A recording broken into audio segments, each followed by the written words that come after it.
Tinanggihan ng PBA Committee ang Titan Converge trade para kay Dave Ildefonso.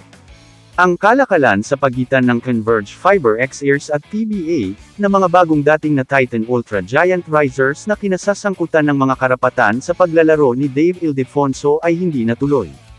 Ipinakita ng mga source mula sa loob ng liga, na ang panukalang isinumite sa PBA ng Titan at Converge, 2 linggo na ang nakakaraan na magpapadala kay Ildefonso sa Fiber X-Ears, kapalit ng rookie na si Kobe Monhey at isang 2027 first round pick, ay kailangang sumailalim sa rebisyon upang makuha ang pag-aproba ng 5-man trade committee ng liga. Naniniwala ang kampo ng Converge na patas ang kalakalan, kung isa sa alang-alang na walang kasiguruhan na mapapapirma ng ball club si Ildefonso, kung ano mismo ang nangyari noong ipinagpalit ng Fiber X-Ears si Jordan Heading sa TNT para kay Mikey Williams. Ang Mercurial Williams ay hindi pa pumipirma sa Converge hanggang ngayon.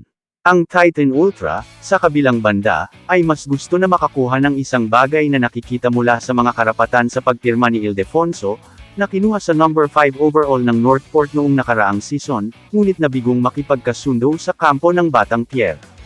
Ayon sa mga source, naniniwala ang Titan executives na ang Converge ang may pinakamagaling na dalhin si Ildefonso sa PBA, kahit na mayroon itong 2 taong kontrata sa Abra Solid North Weavers sa MPBL, kung saan siya ang nangungunang MVP candidate. Ang Abra Solid North Weavers ay pagmamay-ari ni Rep. JB Bernos, na kaibigan ni Converge head coach Delta Pineda. Para tuluyang mapunta sa kamay ng Fiber X-Ears ang nakababatang Ildefonso, ay kailangan pa umano nitong magdagdag ng iba pang pieces. Nilinaw naman ng Titan na dahil rejected ang trade sa Converge, ay open na uli itong makipag-usap sa ibang mga interesado. Kamusta mga idol? Sports Zone PH para sa sports news and update.